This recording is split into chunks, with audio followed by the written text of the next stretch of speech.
Hello, everyone. Good morning. It's Monday, the 28th of October, and I'm here to share with you a little bit of me reading Insurgent by W.J. Lundy. I like putting these videos together sometimes for new people who are trying to break into this world.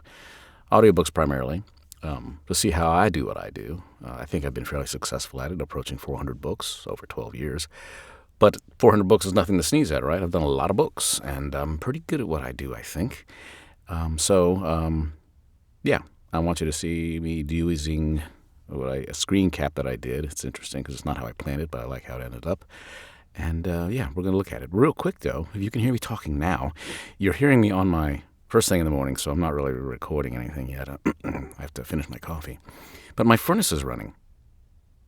It's about 15 feet away in the furnace/laundry room. It's an old furnace. This is a house built in 1959.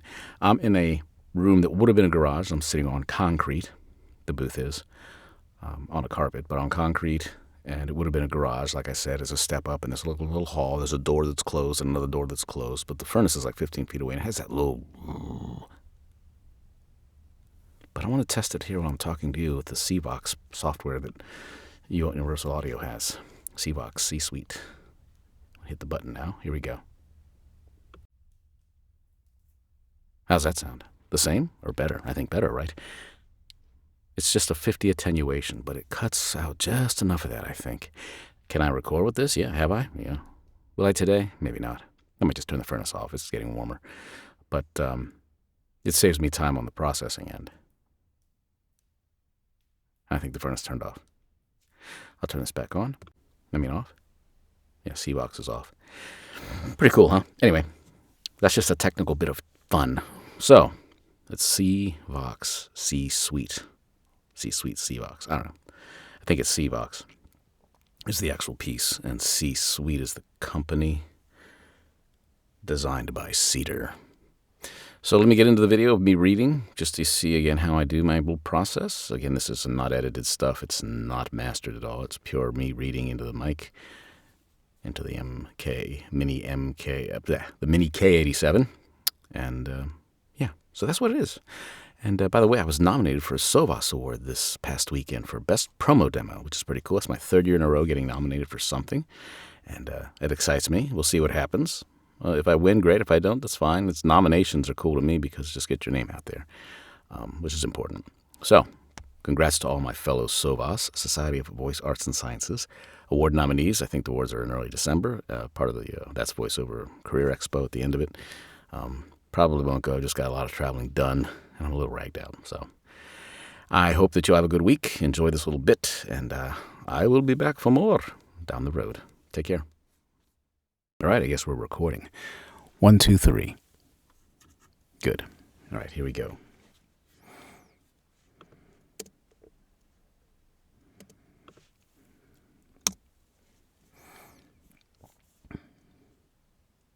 They're cutting off our ability to regroup, to fight back. John closed the map book. They're not just coming for us. They're coming for everything. They want to erase us from the map. They were looking for a quick end to this war. Boggs shook his head, his expression dark. Well, I don't think they accomplished that. Not as long as a few of us have the means to raise hell. We'll find a way, John said, his voice steady. How's he doing? John asked, glancing over at Bud, who was still sleeping. He won't be able to walk out of here.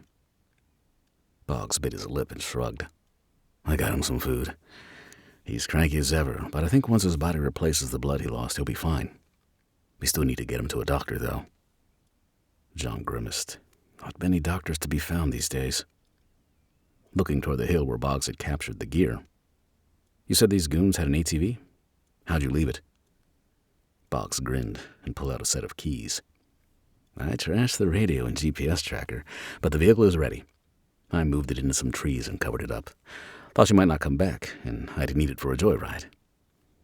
John frowned, then broke his stare with Bud. Boggs looked across at him. So, what's the plan? We take the ATV and use the enemy map to avoid their forces, John said. We listen in on the handheld radio. I heard a fucking sound.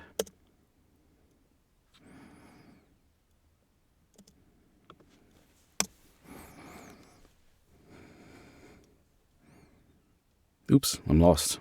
Sometimes you get lost. So what's the plan? There we go. Right there. When you cut and paste, you do these things. You figure, not cut and paste, but punch and roll. You figure out where you are, and then you have to put it right spot. Sometimes I hear shit. Even though I'm in the booth, it's not soundproof. It's sound, I don't know what the hell it is, but it keeps sound out for the most part. But every now and then, weird sounds pop in my head, and I already do it. So here we go.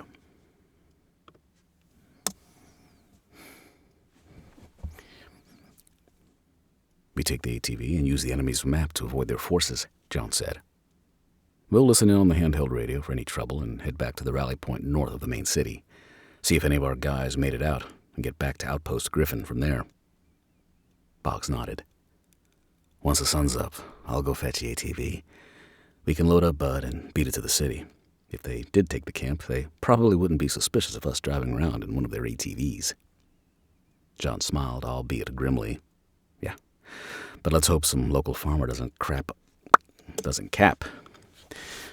I hope some local farmer doesn't crap.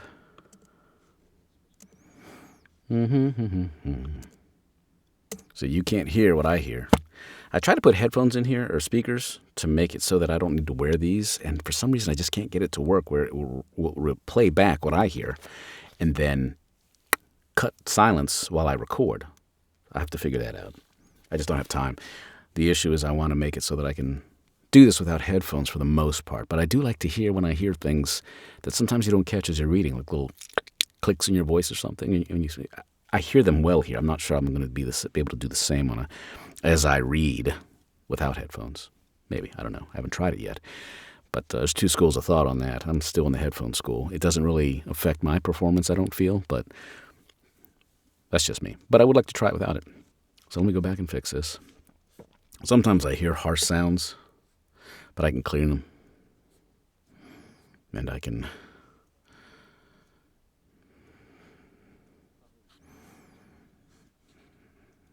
Yeah, there we go. One of their ATVs. And John smiled, albeit grimly. Here we go. John smiled, albeit... Yeah, but let's hope some local farmer doesn't cap our ass by mistake. Boggs chuckled, though the worry never left his eyes. It'd almost be worth it, knowing there are still civilians fighting back. John and Boggs carefully loaded Bud into the back of the side-by-side, a sleek, modern machine with the name General stenciled on its side. The vehicle featured 2 bucket seats in the front, a troop compartment in the back, and a mounted machine gun on the roof, shielded by a canopy. John found a black face mask and tactical vest and put them on before climbing into the gunner's hatch. Boggs maneuvered the General onto a narrow trail, skillfully navigating the rough terrain until they broke out onto a gravel road. As they drove, Boggs pointed to the west, where their watchtower once stood, now reduced to smoking rubble. John noticed the fences, knocked over and riddled with holes. Go that way, John instructed, pointing through the enemy lines. Take us right through them, then we'll circle back and return to the Grayling safe house. Oops, fuck that up. Pardon my French. Through them. Then we'll circle back and return to the Grayling safe house. If anyone made it out, they would go there. Boggs glanced over his shoulder, skeptical. Through their lines? Are you sure? John nodded. Yeah, they won't expect us in their gear, driving their ATV, rolling right down the road. Boggs did as directed, easing the ATV through a broken fence and onto the cracked blacktop of the highway. Surrounded by the enemy, moving casually in plain sight, they rolled past convoys of military vehicles, armored troop carriers with heavy machine guns mounted on top, and transport trucks filled with soldiers. The enemy looked rugged and worn. Some were slumped in their seats, rifles resting across their laps, while others, more alert, scanned the road, as if waiting for something to happen. John, riding in the gunner's hatch behind the mounted machine gun, kept his posture relaxed. He gripped the handles of the weapon loosely, his body language radiating confidence and ease. He scanned the passing convoy with cold eyes, knowing that one wrong move, one twitch of suspicion, could turn everything into chaos. As they passed a column of troop carriers, Jean locked eyes with a soldier perched on top of a vehicle, his face half hidden by a dirty helmet and goggles. The soldier squinted, studying John a bit too long for comfort. John didn't flinch. Instead, he casually flashed the man a peace sign with 2 fingers, muttering, "Fuck you," under his breath. The soldier's gaze lingered for a beat longer, and then he turned away, seemingly satisfied. Okay. That is a tidbit of Insurgent, Book 4 in the Occupation series. I just wanted to try do a setup with recording while in Studio One, as well as recording the video of me recording in Filmora using the Mini K87 to see if I can make it all work. Anyway, I hope you enjoy the tidbit of what I do. I haven't done a video like this in a while, and I thought it'd be fun. I'm going to do a series, I think, soon about general audiobook voiceover life. I want to help folks who are out there, and I see it all the time on the different Facebook pages and forums. There's a lot of people who want to get into this, and they don't have any idea what they're doing or how to do it. So they ask questions, and that's great. That's fine. It's a very open and giving community, the voiceover world, especially audiobooks. But I'd like to help in some way by showing my perspective, giving my perspective as a full-time employed person, thankfully nearing the end with retirement. But how I've done it over the years, how over 12 years I've done 400 almost audiobooks in 12 years. I don't know what that averages out to, but I'll figure it out later. It's a good amount though, right? And how you can do it, it requires a little sacrifice. It requires an understanding spouse if you're married or have a girlfriend or boyfriend. You know, you have to balance the kids. Mine are grown now, so my production has gone up because they're grown and I don't have to travel and, you know, all that kind of stuff. And they're in college. So, yeah, there's a lot of factors. But the biggest thing people have hurdles over is not so much performance, because that's important, but the start of this with the tech, the microphones, the audio interfaces. What do I do? What cameras? What reading? I know Notability. What's the other one? I forget. I use Notability. I annotate. So that's what I want to look at. I might do a little series. Start with a general and then get specific. Try to make them short. I'm painfully bad at making these videos short, but if I can keep them under 10 minutes, I will. I think I can. And I'm keeping this one under 10 minutes, I hope. So that's something to look forward to if you care in November. So I hope everybody's having a great October. Happy Halloween. And let's move into the fall with gusto. Thanks.